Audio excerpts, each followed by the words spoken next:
Boa noite, queridos, boa noite, queridas. Mais uma vez, nós abrimos essa transmissão, feliz com bastante gente já participando do chat. Muito obrigado a todos vocês.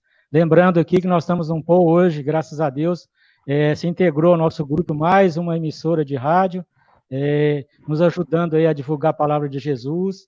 Então, nós temos aqui a Web Rádio Portal da Luz, de Dourados, nosso amigo Luiz Domingos. Um abraço aí, Luiz. Muito obrigado. Já transmiti seu abraço aqui para o Uriel, tá? Alô, companheiro? Nós temos também a Web Rádio Semente do Amor, de Campo Grande, que faz parte desse pool com a gente, e também do Rio de Janeiro. Vou mandar um grande abraço aqui para a Andréia Meleu, da Rede Doutrina do Rio de Janeiro, que está fazendo parte aqui da nossa transmissão. Muito feliz com a presença de vocês. Muito obrigado a todos vocês. Uriel é o nosso convidado da noite de hoje. Seja bem-vindo, Uriel. Graças a Deus, você está fazendo presente com a gente aí, para trazer essa mensagem linda aí para toda essa comunidade. E nesse momento, nós vamos passar a palavra ao presidente da AME, do Luciano, para ele que possa fazer as considerações iniciais e a prece de início. A gente só tem que agradecer, né, o Uriel por ter aceito o nosso convite, a todos que estão participando. Lembrando, né, que é a 38ª Semana Espírita Jerônimo Mendonça Ribeiro, com o tema Atitudes Cristãs. Desculpa, né, a gente errou aqui um pouquinho, né? Mas tudo espírita, atitudes cristãs, né? Então, são a nossa Semana Espírita, né, que está sendo realizada essa semana. Então, a gente já vai passar a nossa prece inicial e depois passa uma palavra para o nosso irmão Uriel para começar a nossa atividade da noite de hoje.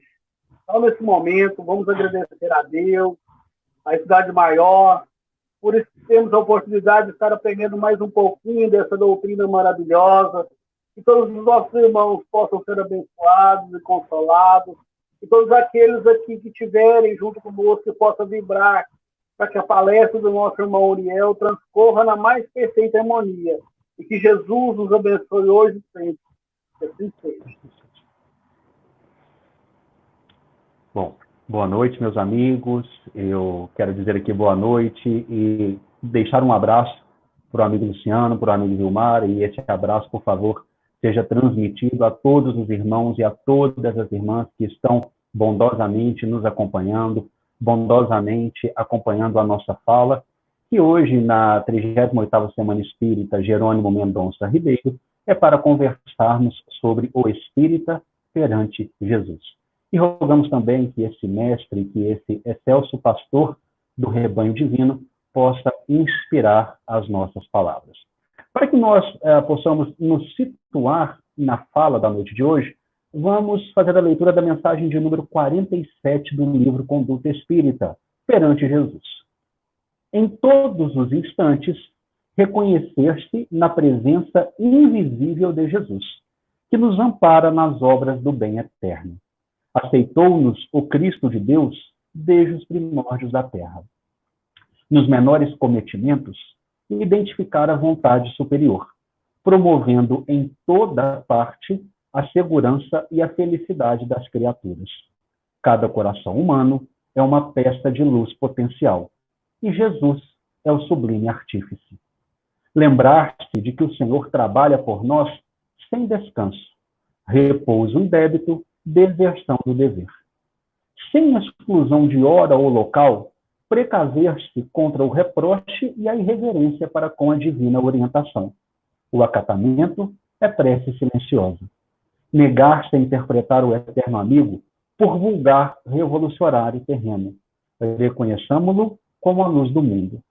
Renunciar às comemorações natalinas que traduzam excessos de qualquer ordem, preferindo a alegria da ajuda fraterna aos irmãos menos felizes, como louvor ideal ao sublime natalício. Os verdadeiros amigos do Cristo reverenciam-no em espírito. Identificar a posição de Jesus que lhe cabe em relação ao mundo. O emissário divino, evitando confrontos inaceitáveis. O homem que exige seja o Cristo igual a ele, pretende, vaidosamente, nivelar-se com o Mestre. Em todas as circunstâncias, eleger no Senhor Jesus, o mestre invariável de cada dia. Somos o rebanho. Jesus é o divino pastor. E Paulo, aos Colossenses, capítulo 3, versículo 23, exorta-nos a prestarmos atenção no seguinte ensinamento. E tudo quando fizerdes, fazei-o de todo o coração, como ao Senhor e não aos homens. Pois bem, meus irmãos, minhas irmãs, meus amigos, minhas amigas que nos acompanham na noite de hoje. Perante Jesus, nos encontrarmos perante esse mestre é aceitar os seus ensinos nos nossos passos, nas nossas estradas. Convido-vos a todos para que realizemos uma viagem para a obra Boa Nova. Psicografia de Francisco Cândido Xavier, autoria de Humberto de Campos. E essa obra ela é uma coletânea maravilhosa. Vamos primeiro até a sua introdução. Na introdução da obra Boa Nova, Humberto de Campos nos fala de forma, como sempre, muito feliz, nos orienta, nos indica que o folclore do mundo espiritual, que as histórias do mundo espiritual permeiam bibliotecas que são inalcançáveis, inclusive a imaginação humana. Que diversos que passaram silenciosos pelos livros de história do mundo estão ali retratados, traduzidos como verdadeiros heróis, como verdadeiros guerreiros de nosso Senhor Jesus Cristo no coração da humanidade. Diz ainda, e aqui ele faz uma referência ao evangelista João, que se ele fosse escrever sobre todas essas histórias, não existiriam páginas. O próprio evangelista João nos fala, se tudo o que o Cristo fez fosse traduzido em palavras, fosse traduzido em letras, faltariam folhas, faltariam livros, não existiriam compêndios que pudessem descrever toda a sua ação benéfica para com a humanidade. Portanto, é o próprio Humberto de Campos que fala, cataloguei 30 histórias desse folclore do mundo espiritual. E o mais interessante é ele nos colocar no último parágrafo da introdução da obra Boa Nova que existem espíritos intelectualizados e espíritos evangelizados.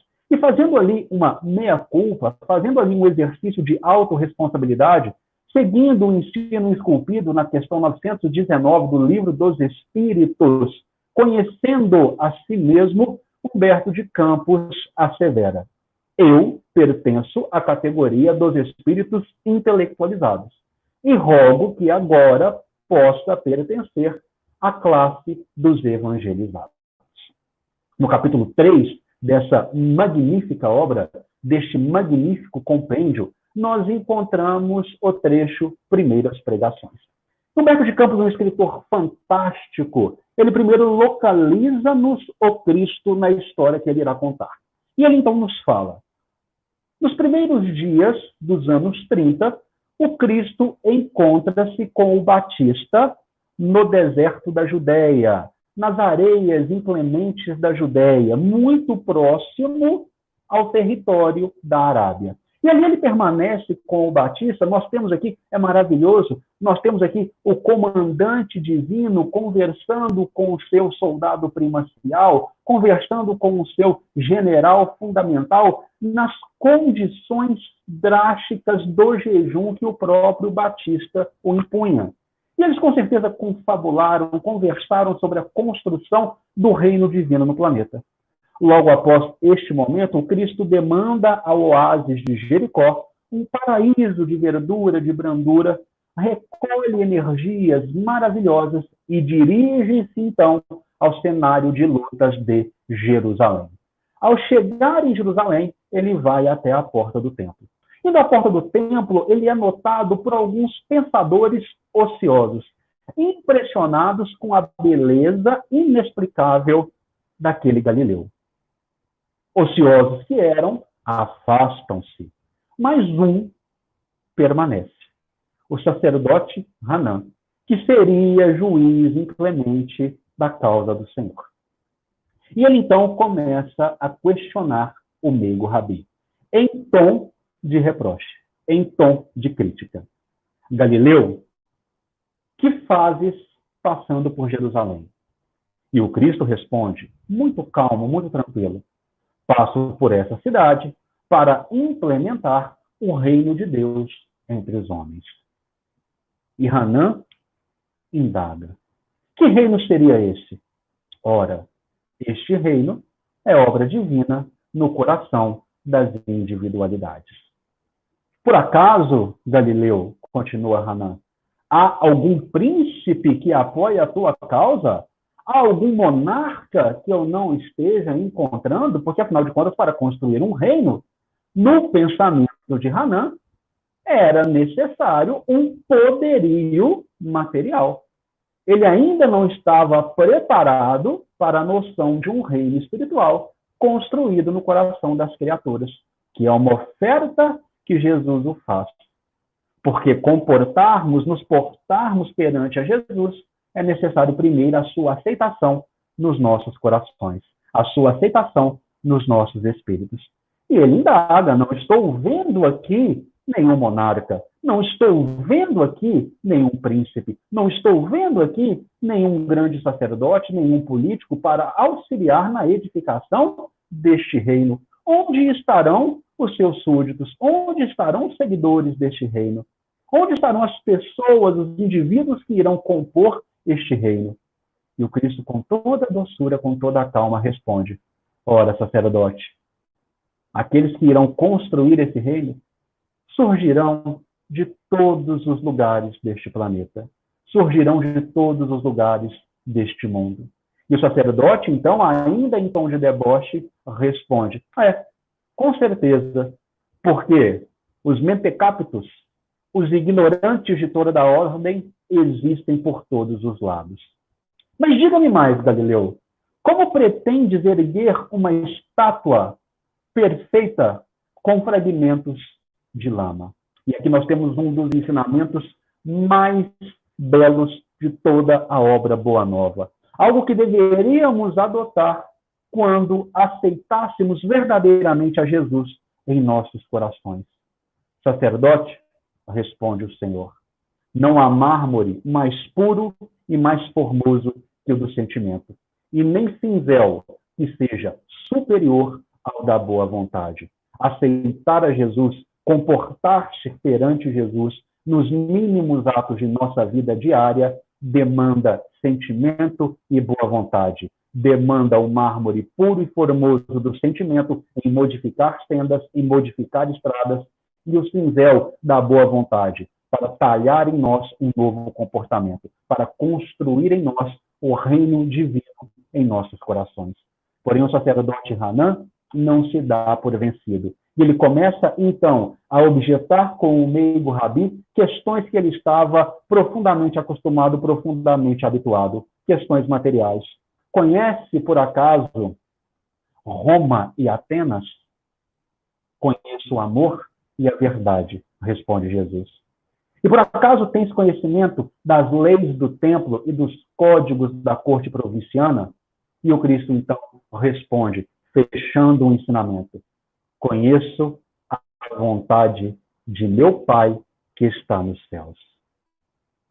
Adotar um comportamento perante a Jesus é saber respeitar a vontade de nosso Pai que está no céu. O sacerdote, então, sem compreender, porque muito conhecimento intelectual nem sempre representa muita sabedoria do sentimento, muita elevação espiritual, muita sabedoria do coração, o sacerdote, então, demanda a Torre Antônia. O Cristo, ele permanece ali mais alguns dias, permanece mais 2 dias, salvo o melhor juízo, em Jerusalém, sendo observado de perto pelas pessoas, quando então resolve dirigir-se até a região de Cafarnaum. Passa por Nazaré, passa por Caná e chega na região do lago. Quando ele chega na região do lago, ele é observado por um grupo de pescadores que o conhecem, lembram de o ter conhecido de algum lugar, mas não conseguem explicar a admiração que sentiam por aquele belo homem. É então que Simão e André aproximam-se do mestre. E o mestre dirige a eles a seguinte pergunta: venho da parte de Deus para instituir o seu reino entre os homens. Quereis fazer parte? Veja bem que a mesma pergunta é o mesmo ensinamento, é o mesmo fundo de conteúdo que ele havia oferecido a Hanã. Mas Hanã ele tinha uma má vontade ainda em aceitar essas verdades. Simão e André prontamente respondem: sede bem-vindo. Essa é a primeira postura a ser adotada quando queremos nos comportar fielmente perante Jesus. Abrirmos os nossos corações, meus irmãos e minhas irmãs que nos acompanham, abrirmos os nossos corações, colocarmos-nos em situação de dizermos a esse Rabi, nos nossos espíritos, no profundo dos nossos espíritos: sede bem-vindo. Entender que os seus ensinos, que os seus exemplos são para a edificação do reino de Deus entre os homens. E responder firmemente: sede bem-vindo. E claro, quando nós respondemos sede bem-vindo, quando há a aceitação, dúvidas assomam ao nosso ser.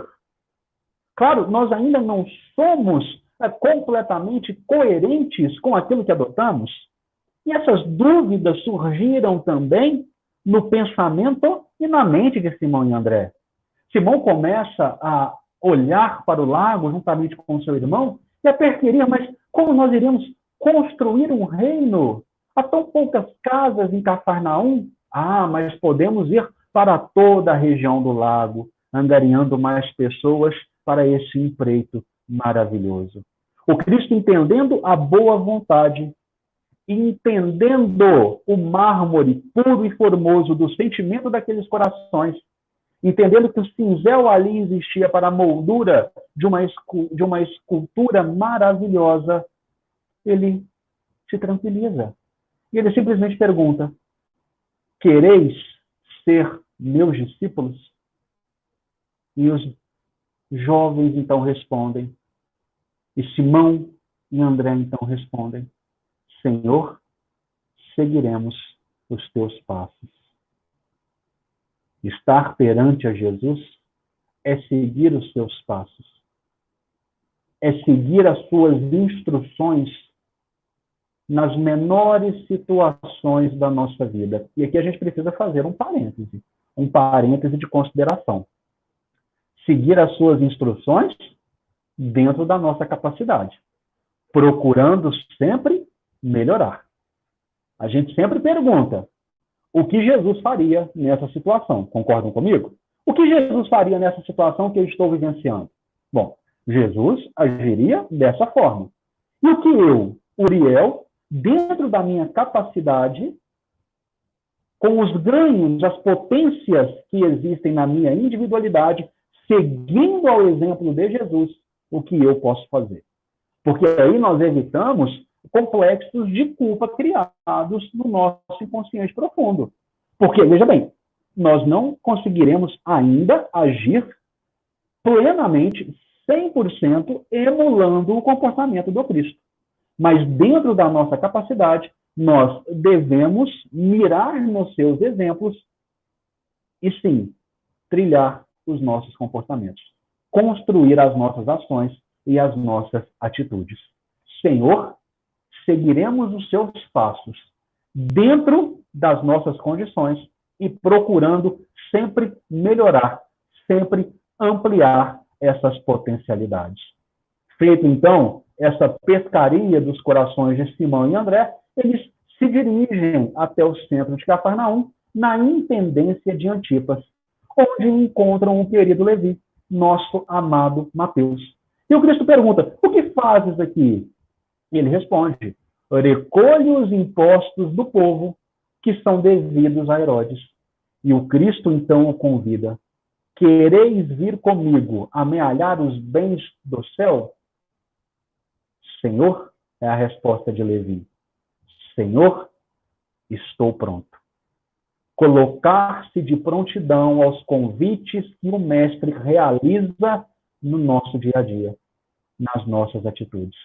Ali nós percebemos, então, 3 corações que se prostraram perante a Jesus, que receberam o seu convite, que receberam a sua semente de amor e que passaram a frutificar.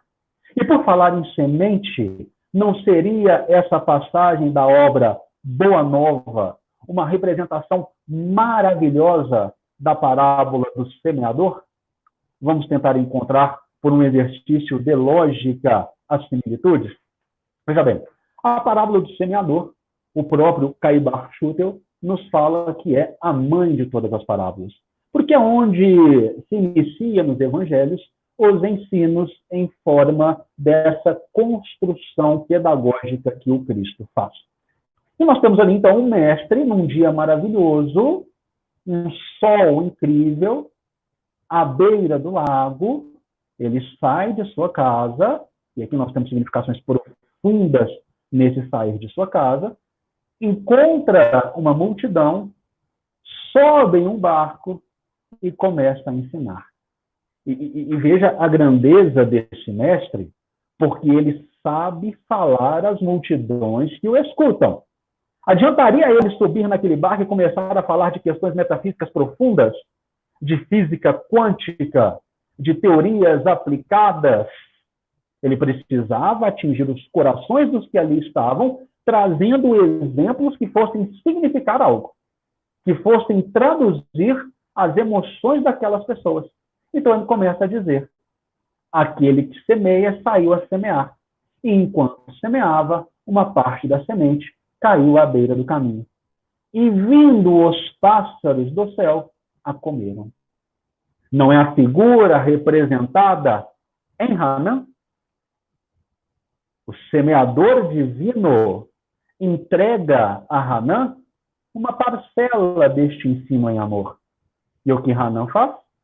Deixa cair à beira do caminho, para que os pássaros do céu, os adversários existentes na própria individualidade do sacerdote, aquele momento, a silenciem. Mas veja bem, mesmo esse adversário interno de Hanan, tendo silenciado a semente naquele momento, não quer dizer que em um futuro ela renderá frutos, não quer dizer que ela não renderá frutos em um futuro e que Hanan está abandonado à sorte, porque é uma consideração que nós precisamos fazer. Nós acreditamos que, quando a semente cai à beira do caminho, nessa passagem maravilhosa, e os pássaros do céu vêm e então a eliminam, nós acreditamos, muitas vezes, que aquela pessoa desperdiçou a oportunidade.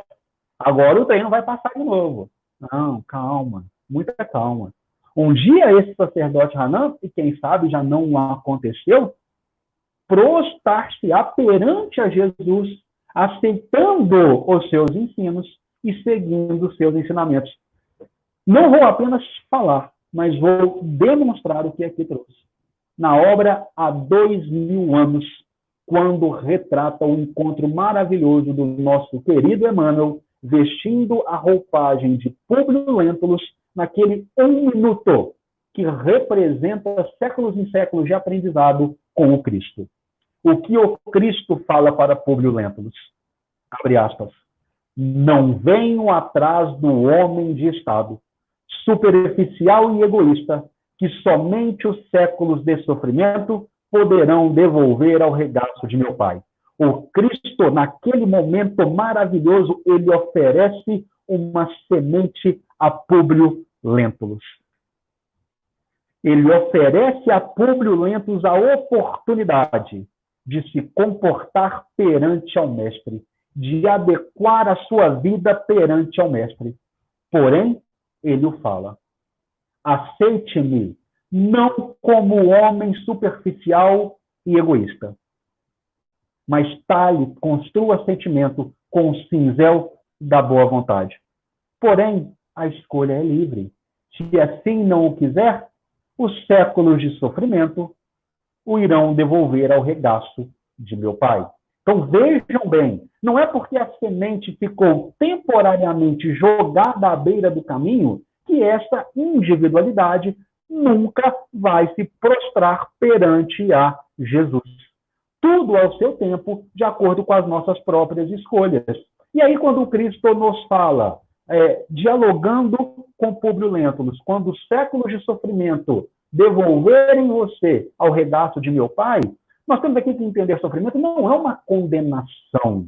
Não é uma condenação de alguém que diz, você não quer me aceitar agora? Ok, você vai sofrer bastante com isso. Sofrimento no sentido de reparação, da dor educadora, do fogo reparador que todos nós precisamos enfrentar em algum momento da nossa existência multimilenar. O sacerdote Hanan, naquele momento, deixou a semente um pouco de lado. Preferiu não ouvir, preferiu abraçar o poderio do mundo, preferiu perguntar sobre Roma e Atenas, preferiu perguntar sobre as leis do templo e sobre os códigos da corte provinciana, mesmo o Cristo o oferecendo o amor e a verdade, e o exortando-o a obedecer à vontade do Pai que está no céu.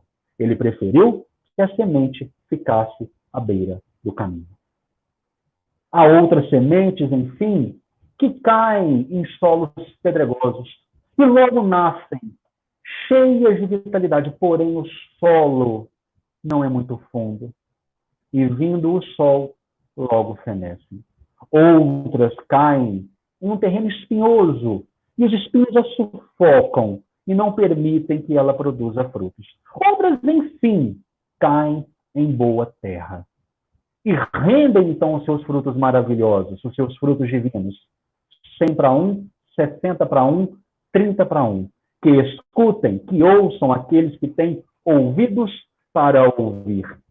A aceitação ao meigo rabi passa por enfrentarmos essas condições que podem nos impedir a ouvir o seu amor nos nossos passos. A estarmos plenamente empolgados quando o convite chega à nossa psique. Mas observarmos que é muito trabalhoso. Eu preciso modificar muito. Eu preciso abandonar algumas posturas que eu estou há tanto tempo acostumado. Eu preciso abandonar tantas questões socialmente aceitáveis, mas que não são as mais corretas. Então eu crio um terreno pedregoso, eu crio um terreno espinhoso, e eu não permito que essa semente frutifique, mas ela ainda está lá. O semeador planta, a colheita é de Deus. E um dia o Criador recolhe os frutos. Os frutos rendem. Mas veja bem, e agora talvez adentremos a parte mais peculiar de nossa fala, a parte que nós precisamos prestar um pouco mais de atenção. Vejam bem, não quer dizer que a semente, que a palavra já venceu terrenos pedregosos, já venceu terrenos espinhosos e já começou a render frutos, não quer dizer que nós não estejamos sujeitos aos solavancos da vida e aos solavancos de nossa própria personalidade. E por que é tão importante falarmos sobre isso? Quando a semente começa a render os seus frutos, nós estamos, finalmente, nos portando verdadeiramente perante a Jesus. Mas ainda é uma estrada com as suas lutas, uma estrada com os seus obstáculos, uma estrada com as suas quedas. E essas quedas, e esses obstáculos, muitas vezes difíceis, não representam que não estamos mais aceitando a Jesus. Significam que aceitamos a Jesus, mas ainda precisamos melhorar e muito. Vou contar uma breve história para vocês aqui. Alguns irmãos que talvez estejam nos acompanhando já me ouviram falar sobre isso. Minha mãe, que está me acompanhando, abraço, mãe, beijo no seu coração, ela já me ouviu contar essa história milhares de vezes e vai ouvir mais uma vez.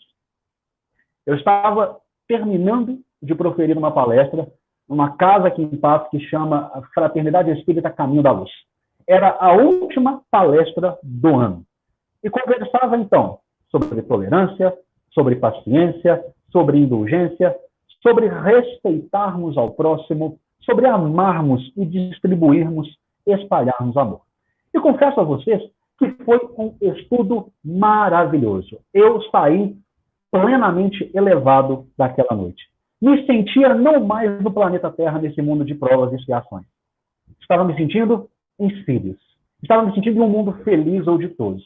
E dizia, meu Deus, como eu aprendi sobre a paciência, como eu já sei lidar com a tolerância, como sei ser indulgente, como melhorei na questão do amor ao próximo, como estou rendendo frutos. Ao sair da casa espírita, retirei o meu celular do modo avião. E havia uma mensagem no WhatsApp da minha querida esposa. Se estiver nos acompanhando, beijo no seu coração, Rejane. E nessa mensagem ela falava, Gabriel, tem como você passar no supermercado para nós?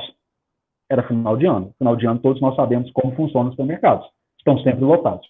Tem como você passar no supermercado para nós? Para que a gente... Nós estamos precisando aqui de papel toalha, detergente. Eram muito poucos itens. E ela gostaria que eu fizesse a compra naquela noite. Eu não precisava ir naquela noite. Eu podia ir no outro dia de manhã. Mas eu queria agradar a minha esposa. E eu já vou confessar a vocês aqui que eu tenho um problema seríssimo com multidão. É uma coisa minha. Eu tenho muita dificuldade com muita gente. Há um supermercado perto da minha casa e foi nesse que eu resolvi passar. E vamos lembrar aqui que a minha palestra tinha sido sobre tolerância, paciência, indulgência, amor ao próximo. Quando eu passo na porta do supermercado, estava aparecendo um apocalipse zumbi, aquela série Walking Dead, de tanta gente que tinha nesse supermercado. Perdão. E aí uma boa voz nos fala, não entra não. Você tem um problema sério com multidão, não entra não, pode deixar para fazer essa compra amanhã. Você vai se irritar. Eu, de forma alguma, eu acabei de distribuir uma semente, acabei de render um fruto, falando sobre a paciência, sobre a compreensão, sobre a indulgência, sobre a tolerância. Eu acabei de me prostrar perante a Jesus sobre todos esses fatos. É claro que eu saberei suportar. Eu já não sou mais quem eu era. Já não sou mais aquela pessoa colérica, aquela pessoa que se irrita. Já me elevei acima desses males materiais. Vou entrar. Demorei para achar uma vaga no estacionamento e aquilo já me irritou. Mas eu me enganava. Não estou irritado. Entrei no supermercado, peguei os itens que eu precisava e fui para a fila do caixa rápido. A fila do caixa rápido, 15 itens por pessoa. Nesse supermercado em particular, 15 itens por pessoa.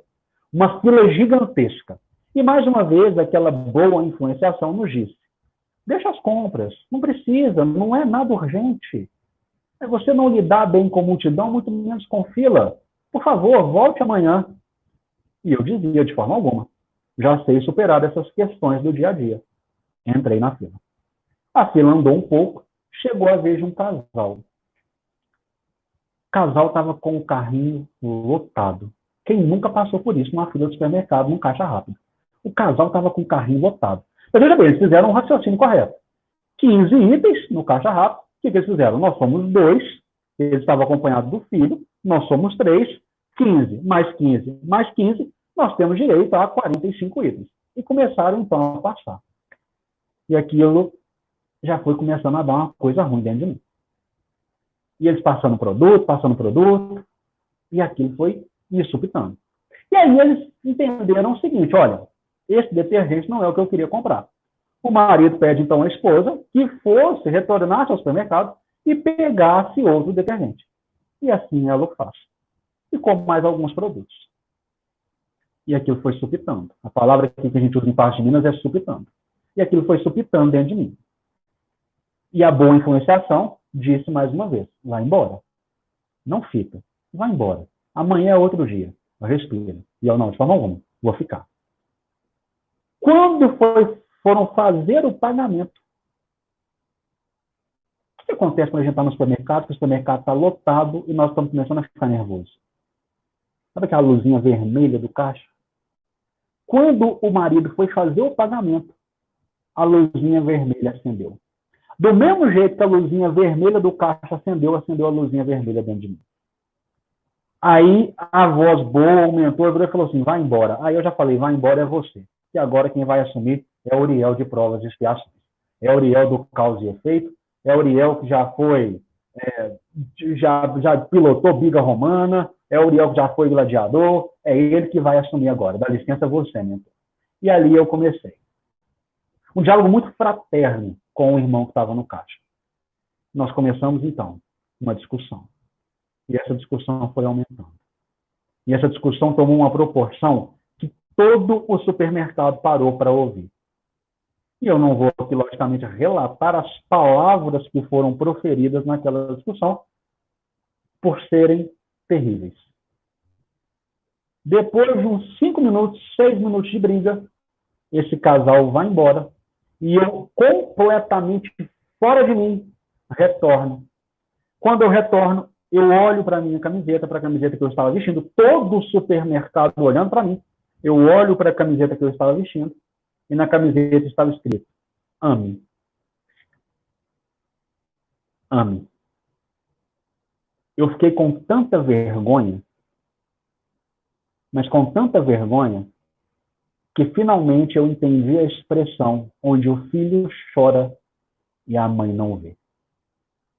Eu pedi desculpa para as pessoas que estavam na fila, pedi desculpa para a caixa, com a voz embargada, e pensei, meu Deus, se tiver alguém aqui que acabou de assistir a nossa fala sobre paciência, tolerância, benevolência, indulgência, amor ao próximo, eu nunca mais faço uma palestra em casa espírita. E confesso para vocês que naquele momento, cheguei em casa, para vocês terem uma ideia, eu não tive nem coragem de contar para minha esposa o que tinha acontecido. Ela me perguntou se estava tudo bem. Eu falei, não, estou muito cansado, meu bem. E fui dormir. Só duas, primeiro, no outro dia eu contei para minha mãe, porque mãe da gente, a gente abre completamente o coração. E só 2 semanas depois eu contei para minha esposa, porque ela me questionava por que não retornar àquele supermercado que era perto da minha casa. Ela sempre falava, não, mas nós estamos no outro supermercado, porque o outro supermercado é mais longe. Eu sempre dava uma desculpa. Até que 2 semanas depois eu não consegui dar mais essa desculpa e tive que falar para ela o que tinha acontecido. E eu confesso que naquele dia da briga, quando eu fui para casa, eu passei quase que a noite em claro, pensando o quanto eu ainda não era merecedor de tudo que estava recebendo da Divina Providência. Me coloquei, naquele momento, como o pior indivíduo do universo. Como a pior pessoa do universo. E ainda dizia, os pensamentos passavam em mim, não posso retornar a uma casa espírita. Não posso, não tenho o direito de comentar sobre o Evangelho. Veja o que eu acabei de fazer. Isso era um diálogo meu com a minha própria consciência. A consciência, o juízo inflexível que nos cobra, porque nós estamos desrespeitando as leis eternas e imutáveis e esculpidas pelo Pai no nosso profundo, no mais profundo do nosso espírito. E eu dizia a mim mesmo, depois disso eu não posso entrar mais numa casa espírita. Eu não sou merecedor do amor de Jesus, eu não estou rendendo fruto algum. A semente foi deixada à beira do caminho. E o meu adversário, esse pássaro do céu, veio e a comeu. E aí eu pergunto aos que estão nos acompanhando pacientemente, até este momento, até as 8h40, quantos de nós já não se comportaram assim? Já não tiveram um comportamento que internamente nos envergonhou sobremaneira e já não pensou também da forma que eu pensei? Quem sou eu perante Jesus? Eu que me comportei de maneira tão reprovável. Quem sou eu perante esse mestre? Eu sou o inimigo desse mestre. Eu não sou digno de falar sobre esse mestre. E aí nós nos colocamos numa situação de embotamento. Porque quando nos dizemos nós não somos dignos de falar sobre esse mestre, por causa dessa falha, por causa desse erro, por causa dessa queda, nós estamos deixando essa mesma falha, esse mesmo erro, essa mesma queda, definir quem nós somos. E aí eu demorei para fazer o seguinte raciocínio. Não são as minhas falhas, não são as minhas quedas, não são os meus erros que definem a minha individualidade. É através das minhas falhas, através das minhas quedas, através dos meus erros, que eu aprendo, que eu me prostro perante a Jesus e que eu passo a definir a minha individualidade gloriosa. Eu não preciso retornar ao meu erro todos os dias da minha vida. Porque o que está feito, está feito. Eu não preciso ficar o remoendo. Eu não preciso ficar vivenciando aquele momento pelo restante dos meus dias. O que eu devo fazer é revisitá-lo. Revisitar aquele momento em que eu caí. Revisitar aquele momento em que o obstáculo foi mais forte do que eu. E retirar dessas pedras que foram apresentadas ao meu caminho e que me venceram momentaneamente. Retirar o maior aprendizado possível. E perante a Jesus, engrandecer-me e continuar caminhando. Porque o que me define é o convite em amor que ele me fez. É o convite em amor que eu já aceitei. Aceitar a esse convite de amor não me faz perfeito dentro da condição de perfectibilidade que eu sou um convidado de uma hora para outra. Não existe crescimento quântico, mas me faz perceber que eu preciso trabalhar e muito. Que eu rendo, sim, alguns frutos ainda tímidos, mas que eu já começo a me comportar, que eu já começo a querer buscar os exemplos deste excelso mestre nos meus passos. Não é a falha que vai me definir. É a oportunidade abençoada de melhoria que vai me colocar nos rumos, nos trilhos certos de minha existência. Querem ver? Simão Pedro aceita o convite do mestre. E num capítulo maravilhoso, se eu não me engano, no capítulo 21 da obra Boa Nova, a lição da vigilância, é ele que tem uma revelação divina. O Cristo está ali muito próximo de Cesareia de Filipe, está reunido com os discípulos e está ali posicionando as peças de xadrez como um mestre divino para a instauração do reino, para a continuidade dos trabalhos, porque os fenômenos tristes do Calvário estavam muito próximos. E ele pergunta, então, eu gostaria de saber, meus irmãos, eu gostaria de saber como as pessoas têm recebido a substância de minhas pregações. E os discípulos começam a responder. Uns dizem que tu és o Batista ressuscitado, outros que é Elias, que retornou ao cenário do mundo após haver ascendido aos céus em uma carruagem de fogo. Outros ainda refletem ser o Senhor, o grande Jeremias.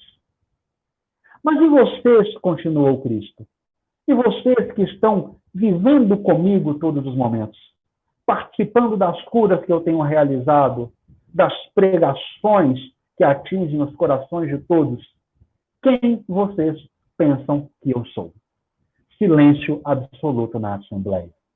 É então que Simão Pedro, movido por um Espírito Divino, responde: Tu és o Cristo, Salvador, que veio ao mundo. Bem-aventurado sejas tu, Simão, porque não foi a carne que te revelou essa verdade, e sim meu Pai que está no céu. Ele teve um encontro de elevação mística. O mesmo encontro que Marta, por exemplo, ao pedir socorro para o seu irmão Lázaro, realiza, quando também afirma: Tu és o Cristo, Salvador, Filho de Deus. Um encontro que nós precisamos realizar. Tu és o Cristo, Salvador, Filho de Deus. E é nos teus exemplos, nos teus passos, que eu irei fiar os meus dias. Pois bem, o mais importante dessa passagem aqui: Simão Pedro tem esta revelação divina. E logo depois, bem poucos momentos depois, quando o Cristo começa a explicar todas as dores que estavam próximas, é o mesmo Simão que fala: mas Deus não é justo? O Senhor é todo amor, o Senhor é todo bondade. Por que ele vai deixar passar por isso? E aí o Cristo precisa repreendê-lo. Adversário, cala-te, silencia-te, silencia-te. Não me tente, vá de reto. E ele precisa, então, corrigir severamente a Simão Pedro. Simão Pedro, em uma caminhada muito próxima, pergunta ao Cristo por que daquilo ter acontecido. E o Cristo responde a ele, olha, nós precisamos vigiar. Você teve uma revelação de altíssimo grau, aceitando-me de uma forma que muitos ainda não compreendem. Mas nós precisamos vigiar. Porque basta um segundo de deslize para que o castelo de cartas, ainda muito frágil da nossa evolução, venha por água abaixo. Então nós precisamos vigiar. Aceitamos a Jesus, mas precisamos vigiar os nossos passos, para não falharmos nesta lição de observação constante que devemos fazer. De observação diuturna que devemos construir. Portanto, é um ponto fundamental. Estamos perante a Jesus. Estamos aceitando os seus ensinos. Estamos consumindo vorazmente os seus exemplos. Querendo, dentro das nossas potencialidades, aplicá-los no dia a dia. Mas é preciso vigilância. E vigilância é saber ouvir. Lembram do meu exemplo do supermercado? Em vários momentos me foi dito. Você não está preparado. Vai com calma. Será que você precisa entrar? E o que eu falei, deixa que eu resolvo. Deixa que eu resolvo. Colocar-se perante a Jesus é observar as situações, as coisas e as circunstâncias que nos cercam.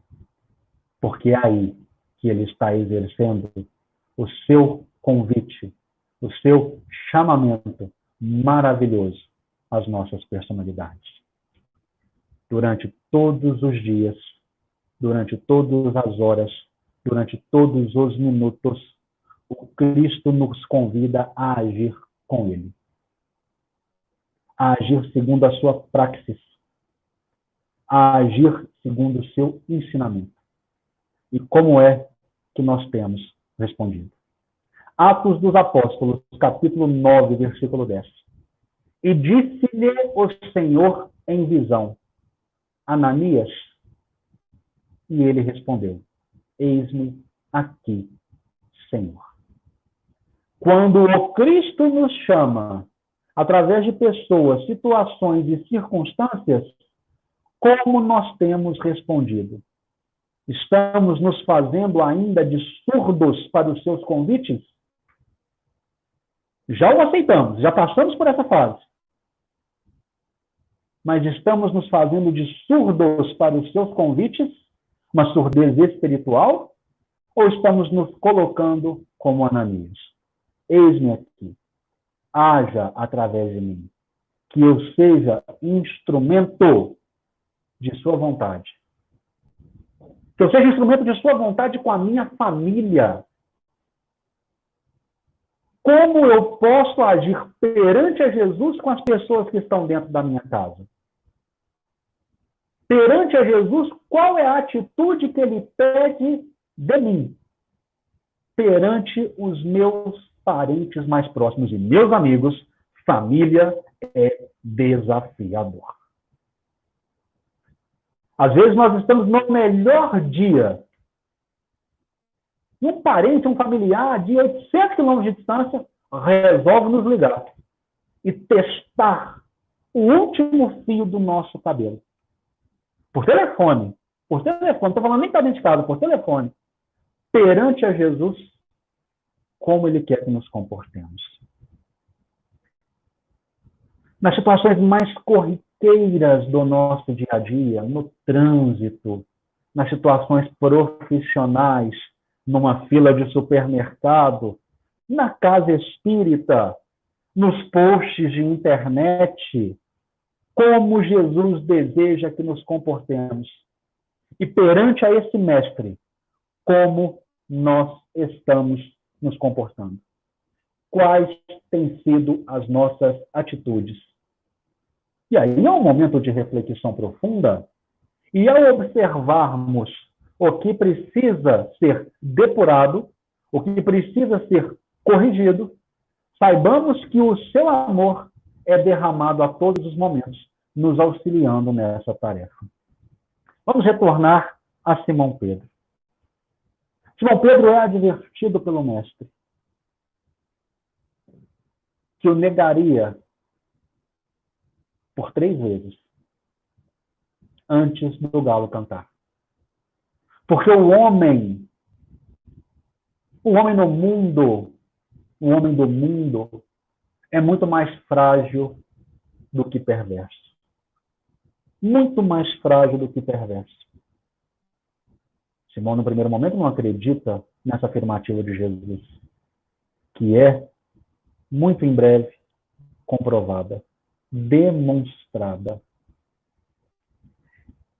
E quando Simão, a pedra, até aquele momento inflexível, nega por 3 vezes ao meigo rabi, ele chora. E como Moisés que encontra água no deserto ao bater o seu cajado com essas lágrimas de Simão Pedro, um espírito muitas vezes endurecido fica doce. Encontra amor. Encontra sentimento. Amoleste, por que não dizer? E algum tempo depois, enxerga, retornando de uma pescaria, enxerga o mestre na beira da praia, na beira do lago. E não segurando a sua emoção, a sua empolgação, pula do barco e vai encontrar o rabi. E o abraça.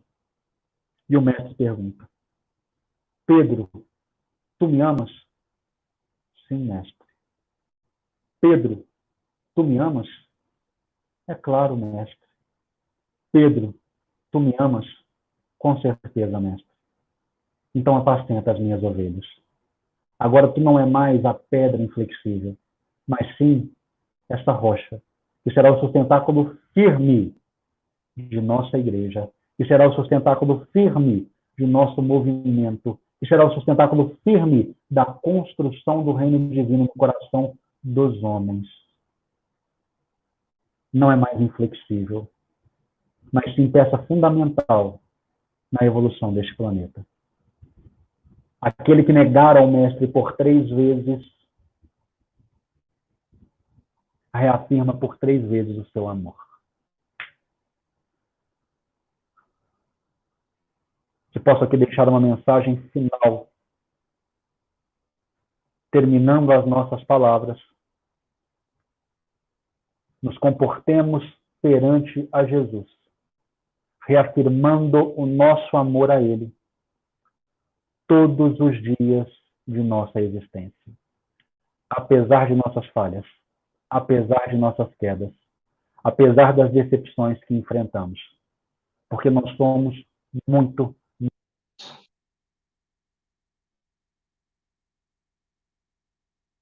Isso. O que nos define é o amor.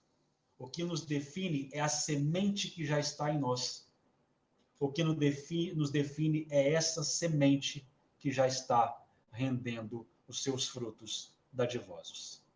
Sigamos todos, meus irmãos e minhas irmãs, perante a Jesus, sob a inspiração de Jesus e trabalhando com Jesus. Muito obrigado pela presença na noite de hoje.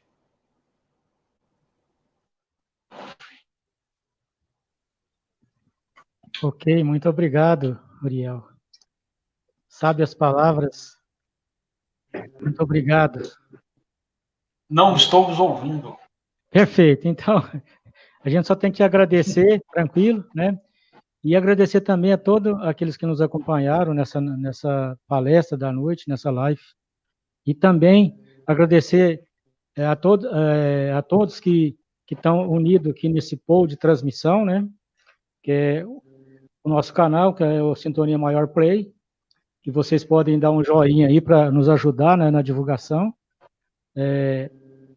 E também a Rede Doutrina do Rio de Janeiro, nós agradecemos através da Andréa Meleu, a Web Rádio Portal da Luz, de Dourados, a Web Rádio Semente de Amor, de Campo Grande. Então, muito obrigado a todos esses companheiros que nos contribuíram nessa transmissão.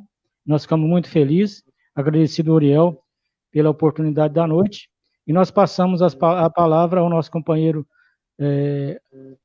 Luciano para fazer as considerações finais. Posteriormente, o Júlio César vai estar proferindo a prece final. A gente só tem que agradecer em nome da Aliança Municipal Espírita, ao Uriel pela excelente palestra, a todos aí que participaram com a gente, que continuem firmes, né? Porque amanhã ainda nós vamos encerrar a nossa Semana Espírita. Amanhã, gente, não às 20 horas, amanhã nós teremos um seminário às 15 horas, né, sobre mediunidade, o nosso irmão André Sobreiro, Sibirina, São Paulo. Então, vão todos convidados a estar com a gente aqui amanhã novamente, mas amanhã não às 20 horas, às 15 horas, né, nós vamos começar a nossa atividade. E que Deus abençoe a todos os nossos irmãos que estiveram com a gente, o nosso irmão Uriel. E vamos lá, gente, vamos divulgar, vamos participar, que foi uma semana cheia de luz para todos nós. Passamos a palavra para o nosso irmão Júlio César, para ele fazer a prece final para a gente. Queridos irmãos, ideal espírita, que Jesus, puro como a verdade e bom como a esperança, esteja em nossos corações. Nesta noite em que a homenagem da Semana Espírita sobrecai sobre o nosso amigo Jerônimo Mendonça, mestre, nós queremos elevar o pensamento até Deus, nosso Pai, e dizer que quem quiser a cristificação não desdenhe que terá que passar pela crucificação. Todos aqueles que sonham com o Gólgota da evolução deverão trazer no corpo a marca da cruz. E Jesus carregou em silêncio. Mestre, nos ensine no meio da tempestade, em meio a tantos males que assolam o planeta Terra, a encontrar a sua paz, a sua misericórdia, o seu amor, a sua bondade, que não nos percamos uns dos outros. Que nesse momento, mestre, que possamos formar uma grande força diante do nosso planeta Terra, que possamos receber, mestre, do seu coração diretamente a energia para abastecer as nossas almas. Todos nós tão preocupados com o que vai acontecer com o planeta, que ora começa a verticalizar o eixo e há de transformar cada um de nós em esse planeta de regeneração.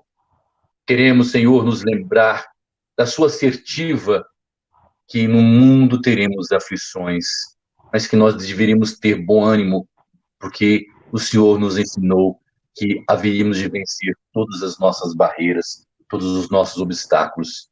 Tem de bom ânimo, eu venci o mundo, e todos nós almejamos, mestre, vencer esse momento tão difícil planetário.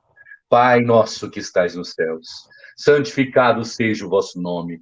Venha a nós o vosso reino, seja feita a vossa vontade, assim na terra como no céu.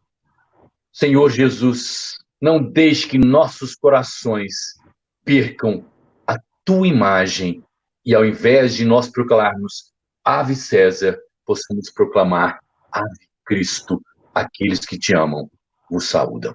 Que assim seja. Muito obrigado. Muito obrigado, Júlio César. Muito obrigado, Uriel.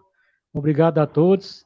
Nós despedimos de todos aqui, agradecidos, com muita gratidão, e rogando que amanhã, a partir das 15 horas, nós estaremos retornando com o nosso amigo André Sobreiro, com o seminário Grande Desafio do Médium na Atualidade. Então, que todos se façam presente também amanhã para acompanhar esse grande seminário desse grande parceiro e amigo nosso. Uma boa noite a todos e muito obrigado.